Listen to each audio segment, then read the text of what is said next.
Subscribe and press the bell icon to never miss an update from Firstpost.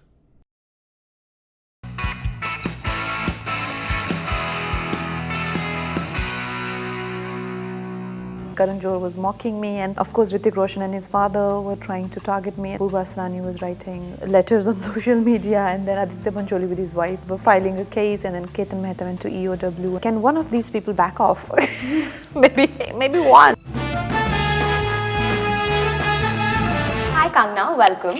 You're basically pretty much a superwoman and a superhuman, okay? Whether it's acting, directing, stunt work, training, prepping, you've done it all and you seem to have handled it with a lot of ease and aplomb. Tell me, what is the one thing that kind of breaks you or gets you down or that you find difficult? Well, there are many things. Periods to begin with.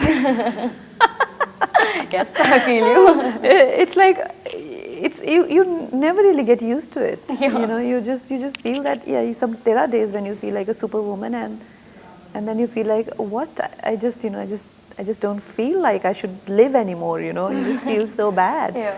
And of course, a lot of negative media attention can also Right. bring you down. It can make you feel judged in a very harsh way. That sort of judgment coming from all corners is something that can bring you down. Yeah, it takes a lot to sort of get me down, but yeah, I do feel life is not worth it on these days when people spread lies about sort of me, target me. Right.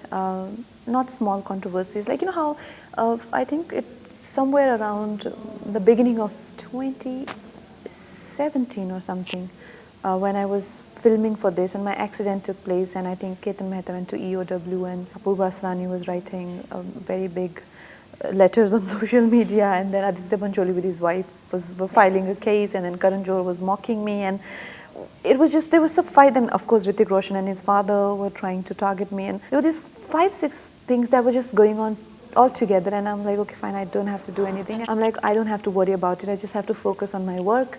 And then I get hit with this sword just the very day when I decided to focus on, and then I get stitched in my head. Now I'm on my bed with like a big ball, like my head swollen, and for an actor it could have just missed my eyes like that. Right. And it was traumatic, and I was just lying there thinking that, can one of these people back off? maybe one. Just one word, like just give me a break, man. See, Yeah. eventually these things didn't go anywhere. None of these cases manifested into anything. They just died down. Right. And none of these open letters. And of course, they apologized for nepotism comment also. But that phase was just so unrealistically Right. tough for me. And my film hadn't worked on. I think that it was the consequence of the fact that my film didn't work, and many people found that the right time to attack. Them when they're down. Yes. So there have been times when I felt very, very vulnerable, and that I'll remember particularly. But you, seem to have picked yourself back up and come all guns yes. blazing right Oh, now, yes, and we yes. are so excited about what's you. to come. In this journey of Manikarnika, is there anything that you would like to do differently or would like to have had gone differently at all from day one to now, where we are?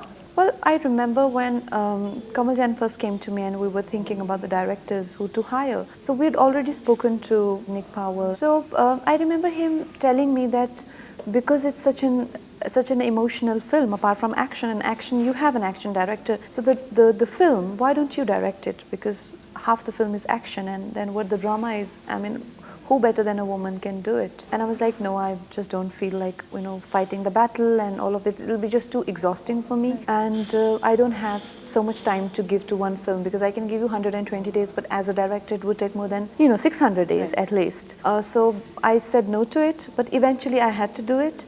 I just feel that I should have grabbed the opportunity back then and just would have done it regardless, and not thinking about the time and the investment and all of that into it. Maybe that one thing I would want to change. Very, very scary predators, sexual predators out there, at least 5-6 of them, who the entire industry knew about. I think about marriage and family. I think about prenups also. What will happen to my properties? Who will take which office of mine?